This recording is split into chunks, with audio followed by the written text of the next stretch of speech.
Ang kwento ni Tomby. Ang kwentong ito ay hango sa totoong buhay. Mula ito sa isa nating tagapakinig.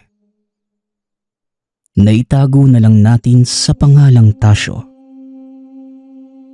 Taong 1975. Balasan, Iloilo. Mita, dumating na ba si Tasyo? Abay, mamamatay na lang ako ah. Hanggang ngayon hindi pa rin siya dumarating. Tinawag niyo ba talaga? Wika ng naghihingalong si Lolo Dodong. Nako, itong si tatay. Oho, kanina ko pa ho yun pinatawag.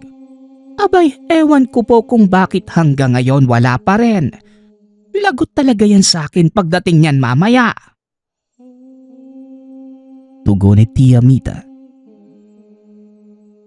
Ano po bang kailangan niyo sa kanya, tay? Andito na po ang lahat ng apo niyo. Maliban sa kanya. Dagdag ni Tio Puldo. Oo nga, maliban kay Tasyo. Alam niyong pareho kung bakit. Sana bago man lang ako mawala, maipasa ko ng maayos ang lahat. Alam niyong wala sa lahat ng narito ang may kakayahang kagaya sa akin. Maliban kay Tasyo. Kakaiba ang batang yon. Balang araw magiging tanyag na manggagamot siya at kikilalanin sa lugar na ito. Alam ko, ramdam ko yon sa batang yon.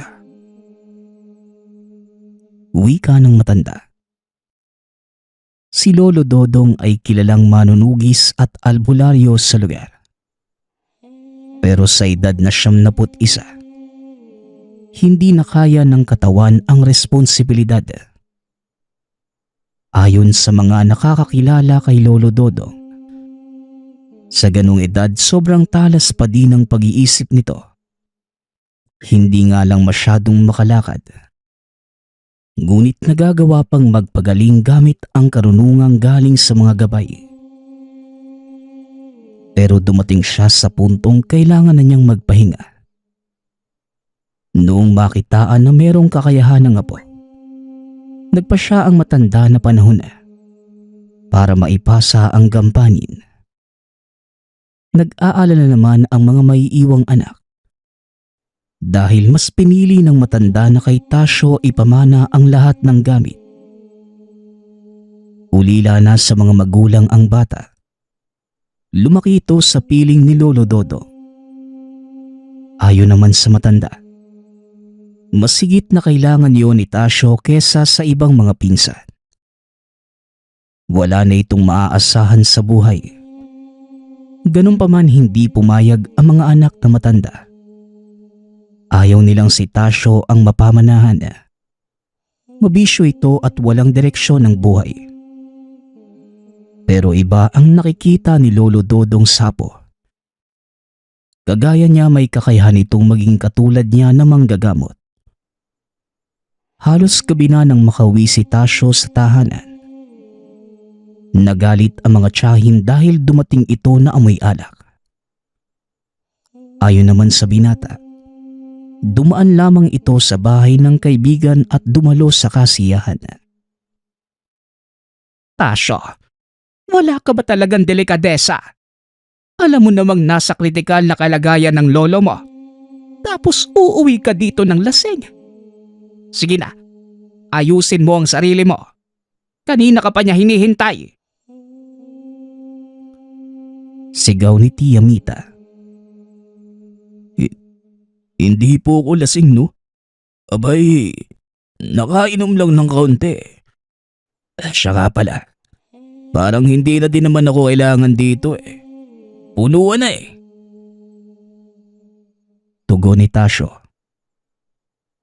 Papasok ka sa kwarto ng lolo mo o hahampasin kita ng termos. Mamili ka. Mainit ang ulo ko, dinadagdagan mo pa. Bilis na. Muling wika ng tiyahin. Nasinukpa ang bata habang naglalakad papasok ng kwarto. Nasa tapat pa lamang siya ng pinto. Meron na siyang nakitang malaking nilalang. Sa paglalarawan niya, mukha itong kalabaw na may katawang tao. Kinusot pa niya ang mga mata. Buong buhay ni Tasyo ngayon lamang siya nakakita ng kakaibang nilalang. Madalas mga kaluluwang ligaw lamang ang nagpaparamdam sa kanya. Isa din ito sa mga rason kung bakit siya palaging naglalasing. Hindi makatulog si Tasyo dahil sa mga espiritong nanggagambala sa kanya. Tatalikod na sana si Tasyo para humingi ng tulong. Pero biglang nagsalita ang kaharap. At saan ka pupunta, bata? Huwag mo sabihing natatakot ka sa akin. Bilisan mo na. Kanina ka pa hinihintay ng lolo mo. Kapag ako nainis sa iyong bata ka, hihilahin kita papasok. Pumili ka.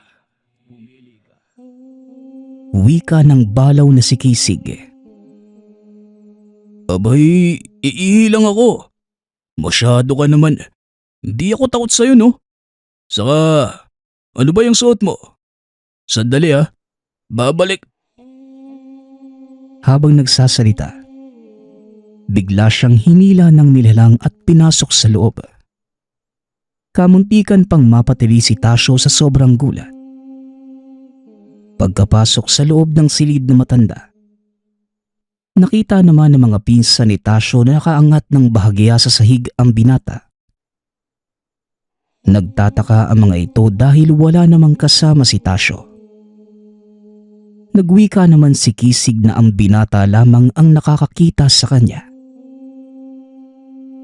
Ibaba mo na siya, Kisig. Nako, nagkita na pala kayong dalawa. Ipapakilala sana kita sa kanya po eh.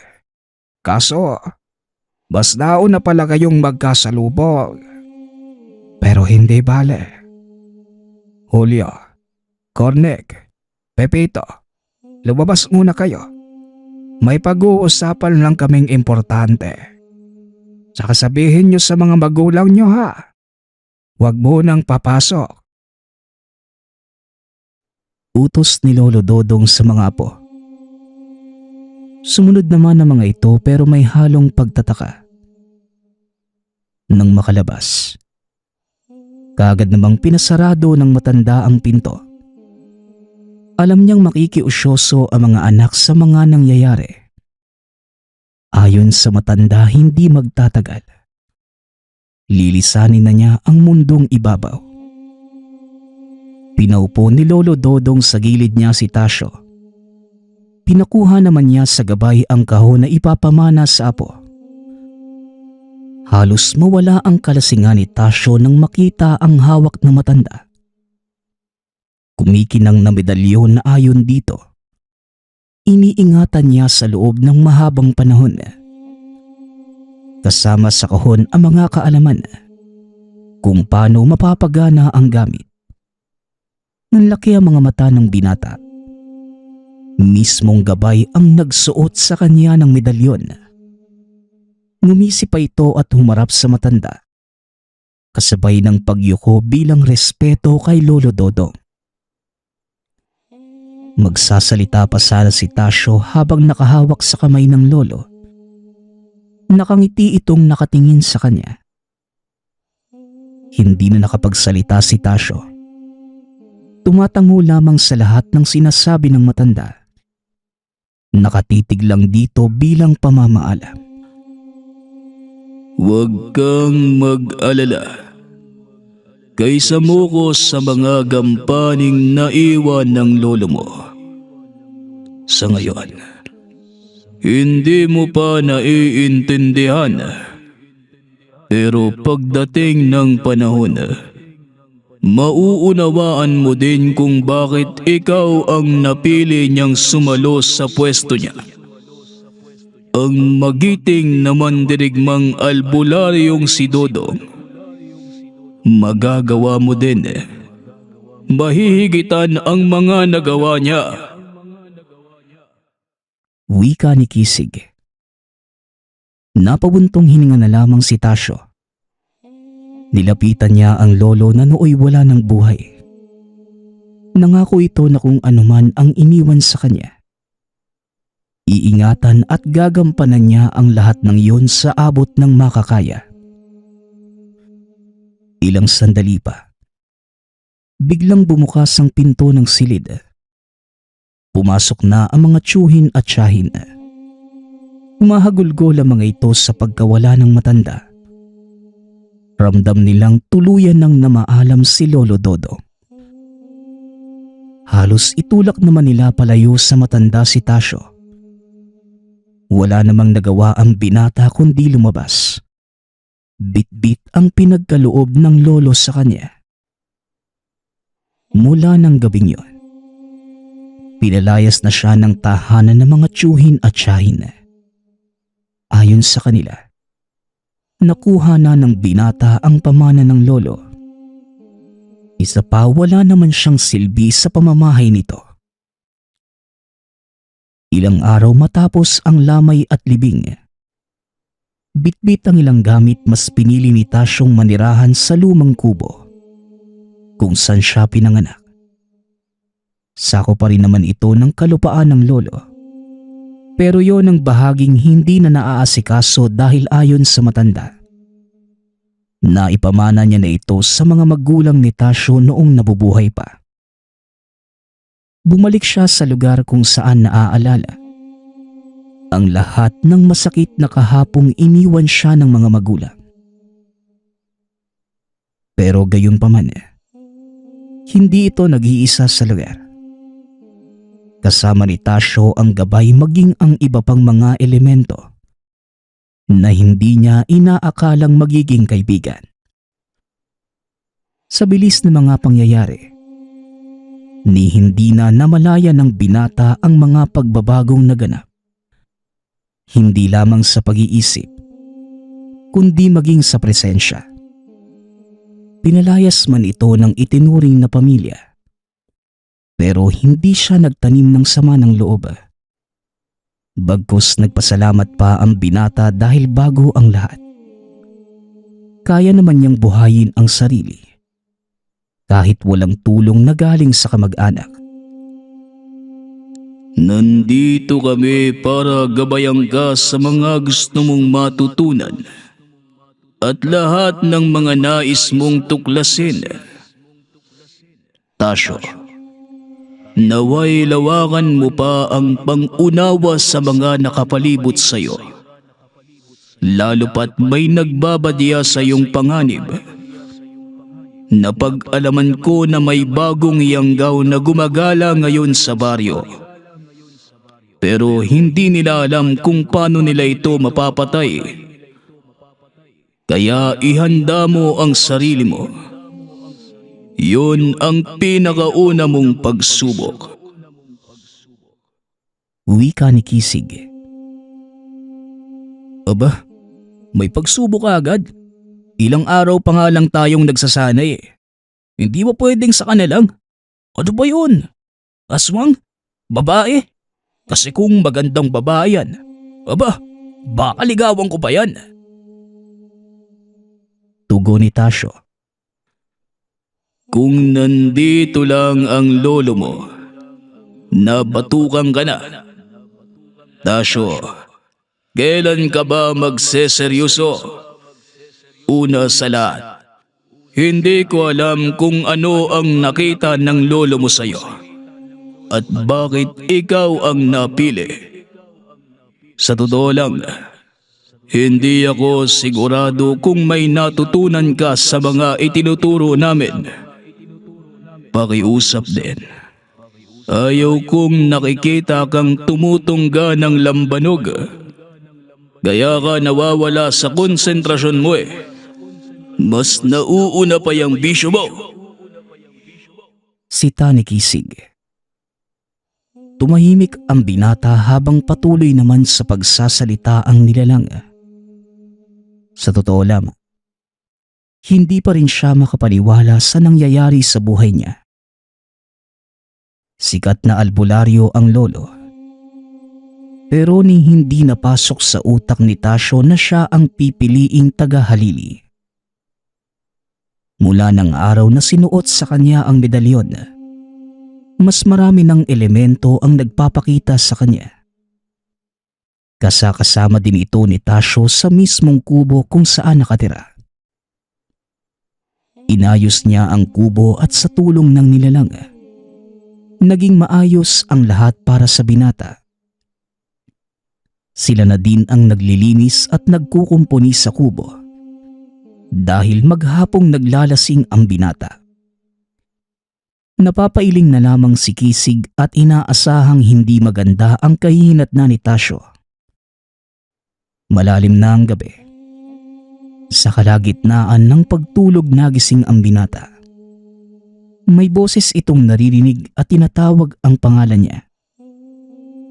Dala ng kuryosidad, bumangon ito at hinanap ang pinagmumula ng tinig. Nawala ang antok ng binata nang makita ang mga kakaibang nilalang na tila nagsasaya sa ilalim ng sikat ng buwan. Ilang sandali pa ang lumipas. May namataan siya na isang figura hindi kalayuan sa tahanan. Sa paglalarawan ni Tasyo, nakasuot ito ng itim na belo at tumakbo papunta sa ilog. Hahabulin pa niya sana ang babae. Ngunit bigla naman siyang hinawakan ni Kisig. Hindi ka ba nag-iisip?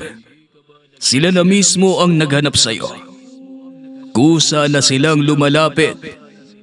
Kung ayaw mong mamaalam sa mundo ng maaga, aaralin mo ng maayos ang mga taglay mong gamit.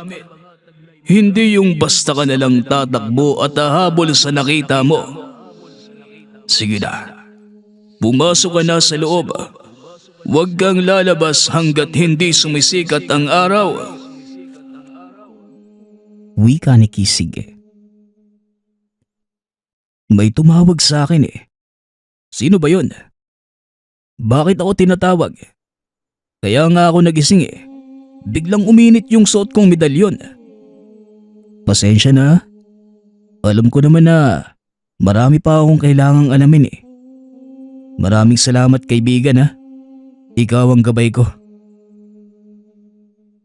Tugon ni Tasyo. Dumiretso na ito sa loob ng tahanan at natulog. Kinaumagahan, nagising si Tasyo dahil sa sigaw ng matanda sa tapat ng kubo. Umiiyak habang tinatawag ang pangalan niya. Kaagad naman siyang lumabas at inalam kung ano ang kailangan. Napag-alaman ng binatang kailangan ng tulong ng asawa ng matanda. Kaya kahit hindi alam ang gagawin, kaagad naman itong sumama sa lalaki. Habang naglalakad, nagkukwento na ang matanda sa mga nangyari. Ilang sandali pa, narating na nila ang tahanan nito. Dumiretso lang sa pagpasok ang lalaki samantalang si Tasyo naman naiwan lamang sa labas. Ayon sa kanya, nakita niya ang mga maliliit na nilalang na naglalambitin sa bubong ng bahay nito. Iho, nasa loob ang asawa ko. Pakiusap, tulungan mo kami. Magbibigay ako ng kahit ano. Mapagaling mo lamang ang asawa ko. Wika ng matandang si Mang Igme. Matanong ko lang po. Paano niyo po nalaman na manggagamot ako? Saka paano niyo po ako nahanap sa lugar? Tanong ni Tasyo. Kalmado lamang ang binata dahil wala naman siyang nararamdamang panganib sa paligid. Hindi din naman umiinit ang suot na medalyon. Pero hindi nagpakampante ang binata. Bagkus na handa siya sa mga maaaring mangyari. Tumugon naman ng matanda. Pumunta siya sa tahanan ni Lolo Dodong. Doon lamang niya napag-alaman na patay na pala ito. at naipasa na ng matanda ang mga gamit sa kanya.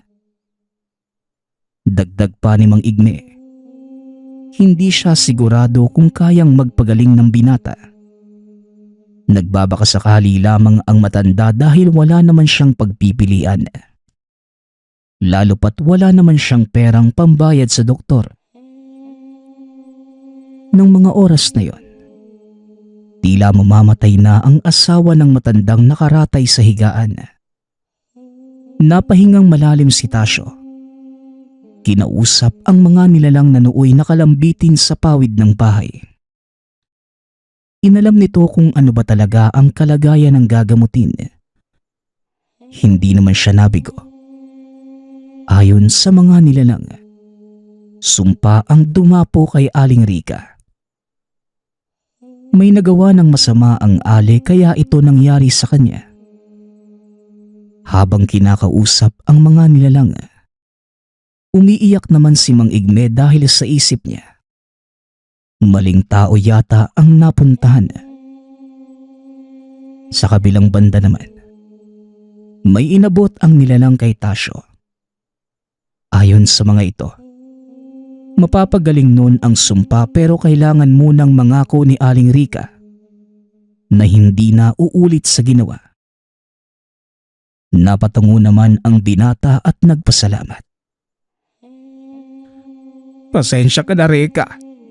Desperado kung gumaling ka. Kaya tumawag ako ng... Natigil sa pagsasalita ang matanda nang lumapit si Tasyo sa asawa. May kung ano itong iniihip sa hangin. Kasabay ng paglapat niya ng tila maliit na dahon sa parte ng katawan ni Aling Rica na may pinsala. Hindi man maintindihan ng binata ang pakiramdam na bumalot sa kanya. Ngunit sinundan niya lamang ang sinasabi ng mga nilalang. Noong una, akala niya biro lamang ang nakikita sa lolo noong buhay pa. Ngunit ngayon, siya na mismo ang nakakaramdam. Ilang saglit pa ang lumipas. Tila hinigop ng dahon ang karamdaman ng Ali. Ayon naman kay Mang Igme, milagro ang nasaksihan at hindi siya makapaniwala sa mga nangyayari. Hoy, Igme! Abay, bakit ka nakatayo lang dyan na parang natatae? Nakapagluto ka na ba ng agahan? Sino naman itong binata? Nako! Parang nanakit yata ang katawang ko. Ano bang nangyari? Abay, yung damit ko. Ilang araw na ito, ha? Wika ni Aling Rica na tila walang nangyari sa kanya. Huwag na po kayo mag-alala. Maayos naman po ang lagay niyo eh. Siya nga pala, humingi ka po ng tawad sa mga nilalang na nakatira mismo sa bahay mo. Meron po kayong kasama na mga lumon eh. Tsaka para tuluyan ng gumaling yung sakit niyo, alayan mo sila ng pagkain. Gusto nila nung kakanin o kaya matatamis. Tugon ni Tasyo. Maraming salamat dahil sa ginawa mo. Makakarating ito sa buong baryo. Magandang baleta. Nagbalik na ang dalubhasang albularyo. Wika ni Mang Igme na nagtatalon sa saya habang sinisigaw ang pagbabalik ng albularyo. Napayakap ito sa asawa sa sobrang saya. Nagpaalam na si Tasyo at pinaalala ang nais ng mga nilalang para maiwasan ang anumang hindi pagkakaunawaan at hindi na maulit ang sakitan. Umuwing masaya ang kalooban ni Tasyo. Alam niyang hindi lang yun ang unang beses. Ito ang panimula ng bagong yugto ng kanyang buhay. Ilang araw matapos ang pangyayaring yun, marami na ang dumadayo sa tahanan ni Tasyo para magpagamot. Maging ang mga tiyuhin at tiyahin na papadalaw sa kanya. Niyayaya pa siya ng mga itong bumalik ng tahanan.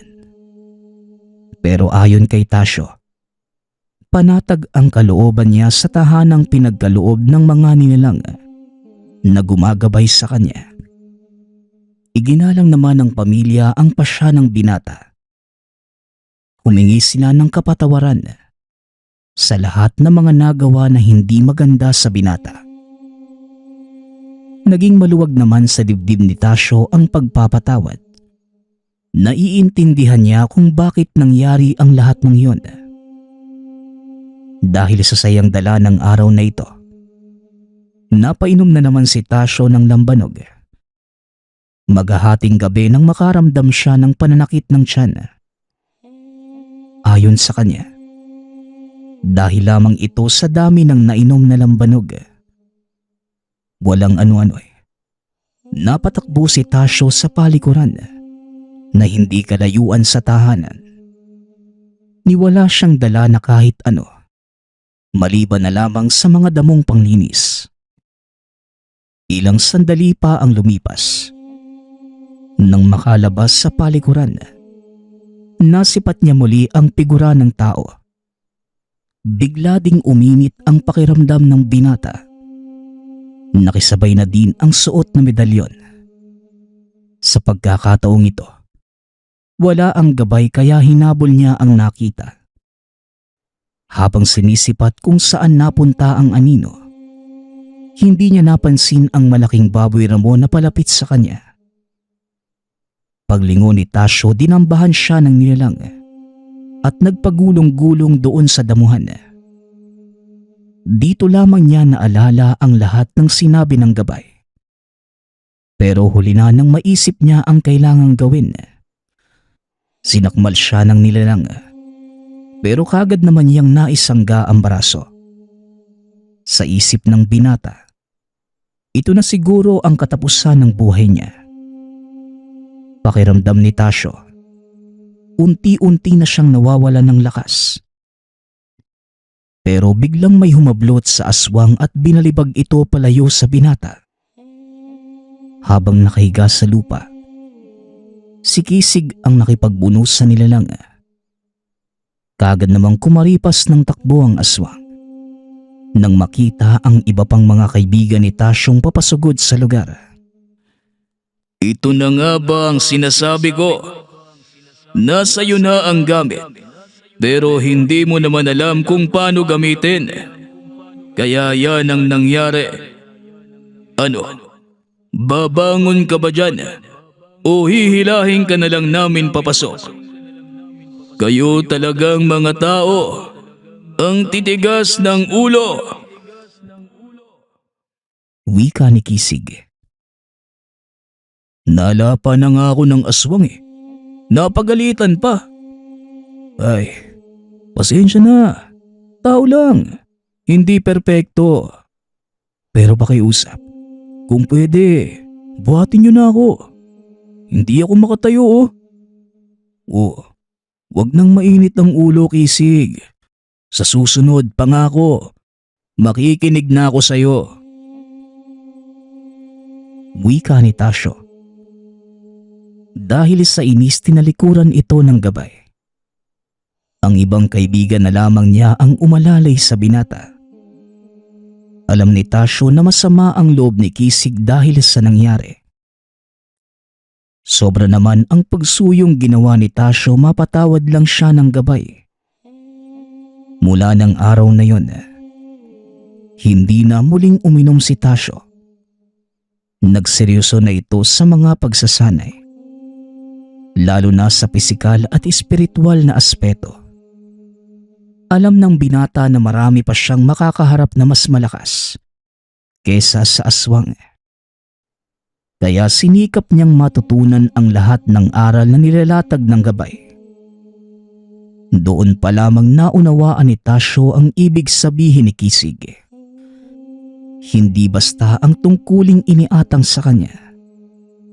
Kaya sinabihan siya ng gabay na mas lawakan ang pag-iisip. Isa puso ang mga turong napapaloob sa kahon ng karunungan. Buong buhay ni Tasyo, hindi niya inisip na tatahakin ang daan at yapak ni Lolo Dodong. Ngunit kahit ganun pa man, malaki ang pasasalamat ni Tasyo sa gampaning nagbago sa buong buhay niya. Ang kwentong ito ay iilan lamang sa mga karanasan ni Tasyo. Nailapag niya ang kwentong ito hindi para magyabang, kundi mapagkukunan ng aral ng mga taong gustong mamulat sa kakaibang mundo. Ang susunod nating kwento ay mula sa isa nating tagapakinig. Naitago na lang natin sa pangalang Ricardo. Taong 1977. Bayan ng Negros. Ang init naman ng panahon. Mukhang masarap maligo sa ilog ah. Asan kaya sila Jacinto? Gapon ko ba sila hindi nakikita? Wika ni Ricardo sa sarili. Isang mainit na umaga. 2 araw na itong naghihintay sa pinsang si Jacinto. Yayayain niya itong maligo sa ilog pero hindi niya makita. Ay, ang mabuti pa siguro ako na lang mag-isa ang pupunta sa ilog Wika ni Ricardo sa sarili. Dahil sa pagkainip, aburido na din si Ricardo dahil sobrang maalinsangan ang panahon. Nang mapunta sa ilog, solo niya ang paliguan. Nagpakasawa ito sa pagbababad hanggang sa magtanghali. Ay, mabuti pa talaga ang mga walang responsibilidad sa buhay at walang pamilya. Malayang gawin ang mga gusto ng walang inaalala. Samantalang ako eto, nagkukumahog sa pagpapaganda ng buhay ng pamilya ko. Wika ni Aling Choleng. Nang mapadaan ang matapobre at masungit na kabaryo ni Ricardo, mainit ang dugo niya sa binata. Minsan niyang napahiya ang ale nang pagbintangan siyang nagnakaw ng manok. Habang hinuhuli siya ng mga tanod, nakita namang hawak ng anak nito ang manok at ipinangsabong pala sa kalapit na barangay. Mula noon, bawat kibot ni Ricardo, minamanmanan na ni Aling Chole. Napadaan doon ang ale sapagkat ang ilog kung saan naliligo si Ricardo, ito ang nagdudugtong sa mga kalapit na baryo. Magandang umaga ho, Aling Choleng. Pagbati ng binata. Oh, andiyan ka pala, Ricardo. Pasensya ka na ha. Hindi kita nakita. Huwag mo kong pansinin. Kinakausap ko lang ang sarili ko. Tugon ni Aling Choleng. Kahit halatang pinapatamaan ito sa Ricardo. Magdadalawamput 5 taong gulang na ang binata. Mag-isang namumuhay habang ang ina sa malayo nagtatrabaho. Samantalang hindi naman niya nakilala ang ama.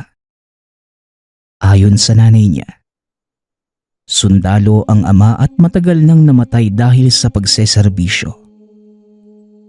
Hindi na niya pinansin si Aling Choleng.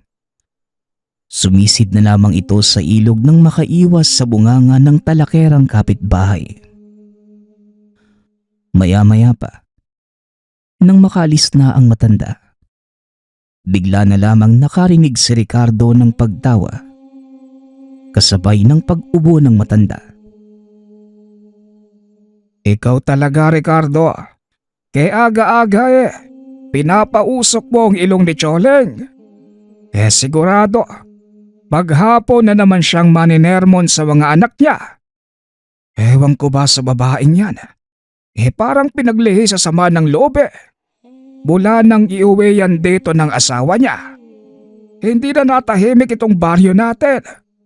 Araw-araw na lang may nahahanap na kaaway dito. Bahay ba nga ako, Ricardo? Ikaw ba Alam mo na ba ang nangyari sa pinsan mong si Jacinto? Tanong ni Tata Isidro. Ang nag-iisa na batikang manggagamot sa baryo. Mula bata hanggang sa pinakamatanda sa lugar. Kilala ito at takbuhan sa kahit anong sakit na nararamdaman. Bakit po Tata Isidro? Ano bang nangyari kay Jacinto? Kahapon ko pa nga siya hinahanap. Ang usapan namin, maliligo kami dito sa ilog ngayon. Pero hindi naman sumipot. Tugon ni Ricardo. Abay talagang hindi sisipot yung pinsan mo. Naroon at nakaratay sa banig nila. Namamaga ang mga paa. Napaglaruan ng tikbalang sa likod bahay nila. Nakausap ko naman na yung elemento. Kaso, baka ilang araw pa bago mawala ang pamamaga ng paa niya. Inihian ba naman yung tikbalang habang natutulog sa lilim ng puno Mabuting at hindi yung alaga niya ang pinagdiskitahan ng tikbalang. Tikbalang? May mga ganun pala talagang nilalang sa baryo natin, Tata Isidro, no? Sa bahay ho kaya namin, meron din. Gusto ko kasing makakita ng mga ganun Tugon ni Ricardo. Nabakas sa mukha ang interes sa mga usaping elemento at nilalang. Oo, tikbalang. Ang mabuti pa't umahong ka na dyan. Sabayan mo na akong maglakad pa uwi. Bigyan mo naman ng oras na makapaligo itong mga nakatira dito. Kanina ka pa'y naantay matapos Baka bukas sa makalawa. Ikaw naman ang pasyente ko kapag nagalit sa'yo ang mga yan. Biro ng matanda na tila may nakikita sa paligid. Sa takot naman ng binata, mabilis itong umahon sa tubig at nagtabi-tabi po bago lumapit kay Tata Isidro. Huwag niyo naman po akong tinatakot. Nako, baka sa susunod, hindi na ako makaligo sa ilog mag-isa. Tara na nga po, baka marami ka na namang pasyente sa bahay ninyo Wika ng binata. Kung ganun nga, marami na naman akong matutulungang tao. Mas mainam. Tugon ng matanda. Magkasabay na naglakad ang dalawa at habang nasa daan, natanong ni Ricardo kung hindi ba napapagod si Tata Isidro sa panggagamot sa mga tao ng libre. Tumugon ang matanda na libreng ibinigay sa kanya ang kakayahan sa panggagamot. Kaya wala itong karapatan na manghingi ng anumang kapalit sa ginagawang serbisyo. Isa pa natutuwa ang matanda sa tuwing may napapagaling at natutulungang tao. Nang sumunod na araw, naglabasan ang mga residente nang marinig nila ang pagsigaw ng mga dayo. Nakita ang matandang bulag na lalaki habang buhat ng dalawa nitong alalay. Maswerte ang baryo nyo. Dito napiling tumigil ng milagrosong bulag na manggagamot na si Pablo. Simula bukas, tatanggap na siya ng mga pasyente sa napakamurang halaga. Wika ng isa sa mga alalay na nagpakilalang Baldo. Tama. Samantalahin nyo na. 2 araw lang kami dito. Marami pang baryo na nangangailangan ng tulong ng ating butihing manggagamot. Dagdag ng isa pang alalay na si Doming. Naintriga ang mga residente. Naisip nilang ito ang pinag-uusapang bulag na manggagamot sa kabayanan. Kayang magpalakad ng pilay at mapagaling ang mga pinakamalubhang karamdaman. Galing man sa natural o hindi. Sa wakas, may totoong manggagamot din na dumating sa baryong ito. Hindi kagaya ng mga huwad na isa dyan. Kinatandaan na lang ang panggagamot. Hindi naman totoo. Ako po ang unahin niyo sa listahan. Nais kong mapagaling tong kaliwang binti ko. Huwag kayong mag-alala. May pera ako para pambayad sa inyo. Sigaw ni Aling Tsoleng. Nahalatang nagpaparinig lang na meron siyang pera. Natuwa naman ang dalawang alalay ng bulag na manggagamot. Nagkatinginan pa ang mga ito nang makita na marami silang naengganyo. Dahil sa ale, gumaya na din ang ilang residente at nakisabay sa uso.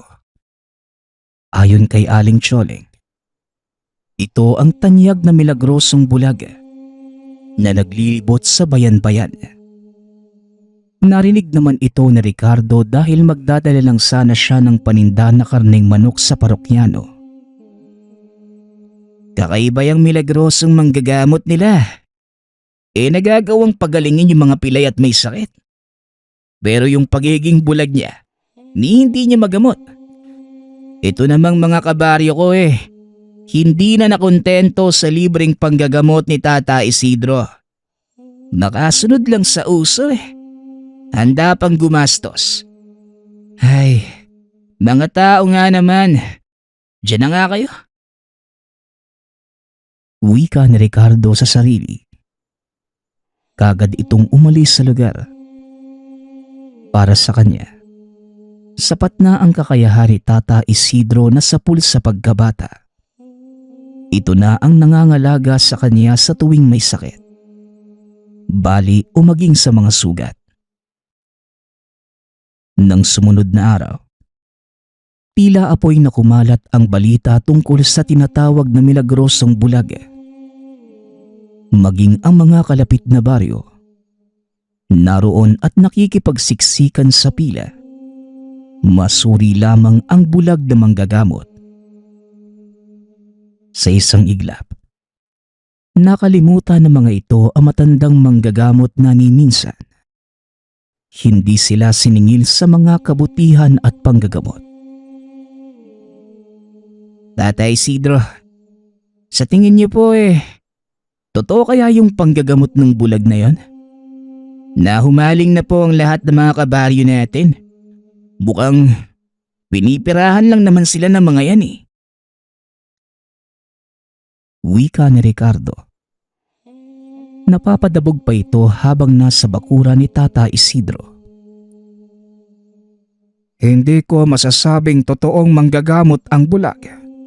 Pero hindi ko din naman masasabing huwad. Oras lamang ang makakapagsabi. Hayaan nating mangyari ang kailangang maganap. Ang mahalaga, masaya ang mga kabaryo natin. Yun na lang ang isipin mo, bata. Tugon ng matanda. Pinakinggan naman ito ni Ricardo. Ilang saglit pa naisipan itong pumunta sa lugar kung nasan ang bulag na manggagamot. Saktong pagdating niya, may nakita siyang lalaki na tumatalon sa tuwa. Sumisigaw pa na nakakalakad na siya. Makikita sa mga tao doon ang pagkamangha. Dumating kanina yung lalaki na may dalawang saklay na sumusuporta sa paglalakad. Subalit makalipas lang ang ilang minuto sa loob ng kubo kung saan nanggagamot ang bulag. Milagrong nakapaglakad ito, kaya mas lalong nakumbinsi ang mga tao sa kakayahan ng bulag. Yan ang sinasabi ko sa inyo mga kabaryo. Yan ang totoong manggagamot. Kita mo kagad ang resulta. Hindi kagaya ng iba dyan. Kung ano-anong damo ang pinapainom sa'yo. Napakapait. Pagkatapos wala namang pinagbago. Wika ni Aling Tsoleng. Narinig ito ni Ricardo. Nainis ang binata dahil alam niya si Tata Isidro ang tinutukoy nito. Maghapon ng gamot ang bulag na albularyo. Sa palagay ni Ricardo, napakaraming kinita ng 3 dayo sa haba ng pila. Bandang alas 4, nahinto na ang panggagamot at sinabing bukas na lang ipagpapatuloy. Palihim namang nagtago si Ricardo sa madamong parte ng lugar. Balak niyang manmanan ang ginagawa ng mga dayo. Nagulat siyang naroon din yung pilay na napagaling kanina. Nakita ni Ricardo na binabayaran ito ng 2 alalay ng bulag. Mahusay ang arte mo kanina. Kahit ako napaniwala mong pilay ka. Bueno, bukas kailangan namin ng sinasapian ha. May maire-rekomenda ka ba? Palalabasin nating sinasapian ng demonyo. Mainam sana kung dalaga. Magbabayad kami ng malaki kung maayos niyang magagampanan ang parte niya. Wika ni Baldo. Itinikom ni Ricardo ang kamao. Labis ang galit niya nang malaman ang panlolokong ginagawa ng dayo sa mga kabaryo. Pero naisip niya na wala naman siyang ebidensya para madiin ang 3 sa panggagantyong ginagawa nila. Pagsapit ng gabi, naglakad si Ricardo sa labas dahil maliwanag ang sinag ng buwan. Naisip niyang pumunta muna sa tahanan ni Tata Isidro para ipaalam ang natuklasan, hanggang sa may napansin siya na nilalang na nasa ibabaw ng bahay ng kabaryo. Kung tama ang pagkakatanda niya, buntis ang asawa nito. Nakadapa ang aswang sa bubong at marahang hinahawi ang mga pawid. Matapos yon, may nakita pa ito na isang malaking baboy ramo. Papasok din sa bakuran kung saan naroon ang nilalang sa bubungan. Nagpalit ng anyo mula sa pagiging baboy. Naging tao ito. Walang saplot at nangingintab ang balat sa sinag ng buwan. Gumapang ito papunta sa ilalim ng bahay at mula doon, hindi na nakita ni Ricardo ang ginagawa nito. Balak na sana ni Ricardo na lumabas sa pinagtataguang puno para sigawan ng kabaryo. Pero natigilan siya nang makita na may isa pang nilalang na papalapit sa bahay. Napabitaw na lamang na mabigat na salita si Ricardo. Nakilala niya ang ikatlong nilalang. Teka nga, sigurado ako, siya yung bulag na manggagamot. Bakit tuwid na siyang maglakad? Tsaka napakalinaw ng mata. Kung makatingin sa bahay ng buntis. Sinasabi ko na nga ba mga huwad na manggagamot ang mga ito. Wika ni Ricardo sa sarili. Bukod sa pagiging huwad, aswang pa ang 3 dayo. Ginagamit nila ang panggagamot para mamarkahan ang mga bibiktimahin sa bawat baryong napupuntahan. Ang mas masaklap, pinipirahan pa nila ang mga ito. Walang magawa sa Ricardo. Gustuhin man niyang tumulong pero 3 aswang ang naroon at mag-isa lamang siya. Mabuti na lamang nagawi doon yung mga tanod kaya nagsipulasan ang mga ito. Nagantay pa ng ilang sandali si Ricardo. Inisip niyang puntahan ang tahanan ng buntis upang balaan sa peligro ng aswang. Pero bago pa man makalabas sa pinagtataguan, nauna nang lumitaw mula sa kawalan ang 3 dayo. Akay ng 2 alalay yung bulag na manggagamot na may dalang tungkod. Magandang gabi sa inyo mga amang. Mabuti naman at naisipan yung Ramonda. Nakakaramdam ako ng masamang presensya sa paligid. Nakiusap ako sa mga kasamahan ko na samahan ako dito para masiguradong ligtas ang mga mamamayan. Wika ni Pablong bulag. Mabilis itong nakapagpalit ng anyo. Nilinlang ang mga tanod sa nakakaawa nitong itsura. Nagpasalamat naman ang mga tanod sa kabutihan ng mga dayo. Matapos yon, nagpatuloy na sa paglalakad yung tatlong aswang. Ligtas ang mga ito sa kamuntikang pagkabuking ng mga tanod. Napagpasyahan ni Ricardo na umuwi na lamang.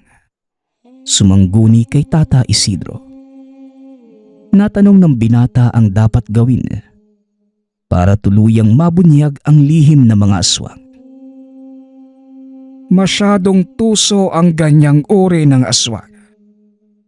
Kaya nilang paniwalain ng mga tao sa ilusyon. Sa palagay ko, kailangan natin silang mahuli sa akto ng pangaswang. Kahit isa lang sa kanila ang mahuli, maibubunyag natin ang kanilang lihim. Wika ni Tata Isidro. Alam ni Ricardo na mahihirapan silang mahuli ito.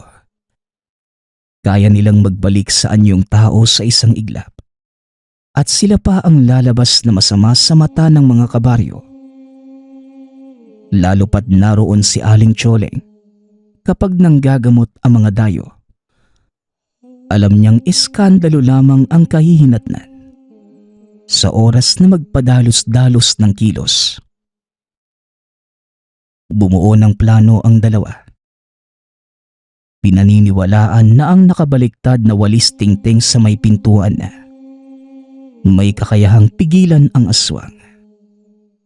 Kung ganon, kung ilalagay ni Ricardo ang walis tingting ng pabaliktad sa pintuan ng kubo ng mga aswang, hindi na ito makakalabas. Maliban na lamang kung mag-aanyong aswang ang mga ito at wawasakin ito ng tuluyan. Nabuo na ang plano. Magpapanggap na pasyente si Ricardo at siya ang huling papasok. Matapos lumabas, ilalapag niya ang walis na nakatago sa damit sa mismong pinto ng mga aswang. Pagsapit ng umaga, kagaya ng narinig na plano sa dalawang alalay, may dumating na dalaga na nagwawala at pinipigilan ng mga kasamahan nitong lalaki. Ayon sa mga kasama ng dalaga, tila sinasapian ng demonyo ang pinsan. Nagwawala ito at nag-iiba pa ang boses. Kagad naman itong sinalubong ng dalawang alalay at sinabing, ito na muna ang gagamutin dahil tila malubhana ang kalagayan. Gawa ng interesado ang mga tsismosong kabaryo ni Ricardo na malaman kung magagawa bang pagalingin ng bulag ang sinasaniban. Pinauna nga nila ito. Isinara ng mga bantay ang pinto. Narinig ng mga tao sa labas ang pagsigaw ng babae sa kakaibang boses. Maririnig din na tila may nagliliparang gamit sa loob. Ilang saglit pa, napayapa ang kubo at maging ang mga nasa labas. Nakaabang sa pananabik kung naitaboy na ba ang demonyo. Lumabas namang nakangiti ang dalaga at sinabing magaling na siya. Umiiyak-iyak pa ito habang papalapit at niyakap ang mga kasamahan niya. Mag-aalas 5 ng hapon.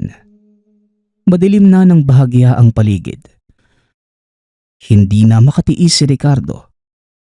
Nauna na itong pumunta sa kubo para magawa ang plano. Hindi na niya pinansin ang sita ng mga taong naroon. At dahil bagong muka ang binata, hinayaan naman siya nila Baldo na pumasok. Magandang hapon po, Ginoong Pablo. Ipagpaumanhin niyo ang pagpasok ko Pero gusto ko po sanang magpahula, kung maaari. Bungad ni Ricardo. Uy bata, mali ka yata ng akala. Nanggagamot lang kami dito at hindi mga manghuhula. Kung nagbibiro ka lang, hindi yan maganda. Nakakabala ka sa panggagamot namin Mabuti pa umalis ka na lang. Sige na, Wika ni Baldo. Habang pinapalabas, pasimple nitong inilagay sa gilid ng pinto ang nakabaliktad na walis. Bigla na lamang nahinto si Baldo sa pagsunod sa binata, na tila may puwersang pumipigil sa kanya.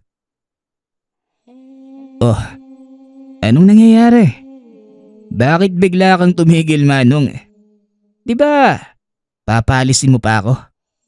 Naghihintay ang mga pasyente nyo. Tara na, Manong.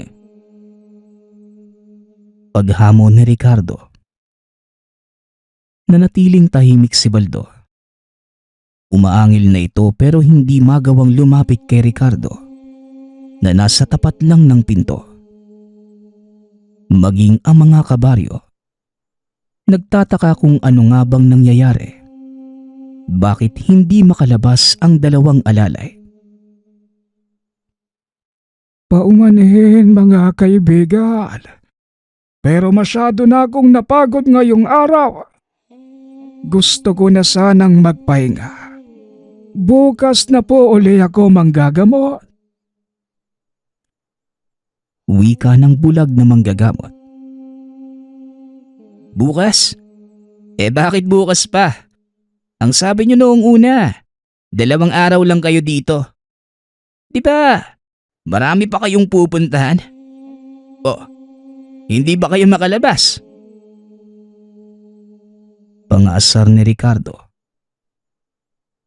Naipit na sa sitwasyon ng mga aswang. Pero malas namang dumating si Aling Tsoleng at pinagalitan ang binata. Pinasok nito ang kubo ng mga aswang. Natabig ang nakabaliktad na walis. Dito na natakot si Ricardo. Nagawa ng lumabas ni Baldo at Doming. Hindi naman na nag-aksaya ng panahon si Ricardo at kagad nang tumakas. Alam niyang oras na gumabi at mawala ang mga tao. Siya na ang pupuntiryahin ng mga aswang dahil alam niya ang sikreto ng 3. Kagad niyang pinuntahan si Tata Ricardo, habang si Baldo naman hindi niya namalayang nakasunod sa kanya. Malaking tao si Baldo at kaya nitong bitbitin ang binata kung gugustuhin. Ano bata? Nasaan na yung tapang mo kanina? Bakit mo kang nabahagyang buntot mo? Oh, ba't ka tumatakbo? Halika dito. Ipakita mo ang tapang mo. Wika ni Baldo. Wala ng tao kung nasan sila ngayon. Karamihan ng mga residente nakapila sa huwad na manggagamot. Hanggang sa makasalubong niya si Tata Isidro. Mahusay bata. Nagawa mong dalhin dito ang isa sa kanila. Tignan nga natin ang tibay ng isang to. Wika ni Tata Isidro. Napansin ni Ricardo na tila may kakaiba sa matanda. Ikinumpas nito ang mga kamay. Kinuha mula sa sukbit ang balaraw. Nag-usal na mga orasyon ng matanda at bago pa man makaporma si Baldo, napakabilis nitong nasugatan ang aswang sa mga binti at braso. Sino ka pakilamerong matanda? Tuso ka din bata. Sinong mag-aakalang may kasabwat ka pala? Pero malas nyo lang. Hindi kami ordinaryong aswang. Hindi ako mapapabagsak na mga mababaw na... Nanigas ang mga panga ni Baldo. Hindi niya magawang igalaw ang mga braso at binte. Maya-maya naglitawan ang mga ugat sa mukha na tila puputok anumang oras. Tama ka. Hindi ka tatabla ng ordinaryong sugat. Pero ibang usapin.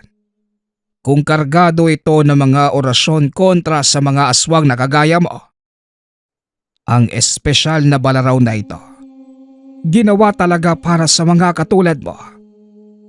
Mula sa sugat, pinapabilis nito ang daloy ng dugo sa katawan papunta sa puso. hanggang sa hindi mo na makayanan at kusang sasabog ang mga ugat mo. Alam mo na ang susunod na mangyayari. Wika ng matanda. Unti-unting naglabasan ang dugo sa ilong at tenga ni Baldo. Maging ang mga ugat sa mata nito, pumutok na din. Hindi na nagawa pang bumalik sa anyong tao ni Baldo. Hindi nakayanan ng katawan at pumutok na din ang sugat sa puso. At kagad namatay. Gulat na gulat si Ricardo. Hindi niya akalaing ganong kabagsik ang matandang manggagamot. Napatawa-tawa lamang sa tuwing nakikita. Huwag kang mag-alala, Ricardo. Kahit masugatan ka nito, walang epekto sa iyo ang lason. Maliban na lang kung may dugo kang aswang. Biro ni Tata Isidro. Hindi nila namalayan ang mga matang nakamasid. Isang kaluskos ang narinig nila mula sa damuhan. Nagbadali naman sila at pinuntahan ang kinaroroonan ng dalawa pang aswang. Ngunit malinis na ang lugar. Wala na ang dalawang aswang na kasamahan nito. Ayon sa mga naroon, sa hindi malamang dahilan bigla itong nag-impake ng mga gamit. Nagmamadaling nilisan ang kubo at naiwan pa ang ilan sa mga kagamitan. Susundan pa sana ito ng dalawa. Ngunit dali-dali silang hinarang ni Aling Chole. Hayaan nyo na nang makalis ang dalawa. Nagawa nyo nang lagasan sila ng isa eh. Sisiguraduhin kong hindi na sila babalik pa dito sa baryo. Wika ni Aling Chole. Nagtataka ang dalawa dahil may alam pala ang Ale. Kung ganon, kasabwat din ito sa mga panluloko ng mga aswang. Takot na umalis si Aling Choleng sa harapan nila Ricardo. Kinaumagahan, nabalitaan nilang wala na si Aling Choleng sa baryo.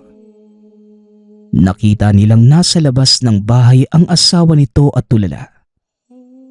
Nang makausap, pinaliwanag nito ang mga naganap kagabi. Napag-alaman nila Ricardo na mula pala sa lahing aswang si Aling Choleng at kagabi lamang ito nalaman ng asawa. Yung tatlong aswang na dayo, mga kapatid pala ni Choleng at kasabwat sa mga panggagancho. Sa iba't ibang lugar habang nang bibiktima ng iilang residente. Ayon pa sa asawa nito, nagpa siya itong palayasin na si Aling Choleng bago pa man mawala ang pagmamahal at ipagkalat sa baryo ang totoong pagkatao. Kaya pala labis ang galit nito kay Tata Isidro dahil may mga tangan itong pangontra sa mga aswang. Wala naman sa mga anak ang nahawaan ng pagkaaswang. Maging si Aling Choleng. Hindi buo ang pagkaaswang kaya normal pa din ito at hindi takot sa mga pangontra. Pero hindi na natiis pa ng asawa ang kasamaan at panlulokong ginagawa. Simula ng araw na yon, hindi na nagbalik pa sa baryo nila si Aling Choleng. Nakapang-asawa naman ng bago ang asawa nito at hindi hamak na mas mabait at mapagmalasakit. Magpasa hanggang ngayon, hindi pa rin malilimutan ni Ricardo ng minsan. Malinlang ang mga taga-baryo ng huwad na milagrosong bulag na albularyo. Nagpapasalamat nga pala ako sa lahat ng sumusuporta sa ating channel. Nawa ay patuloy niyong suportahan at pakinggan ang ating mga kwento. Hanggang sa muling pakikinig. Paalam.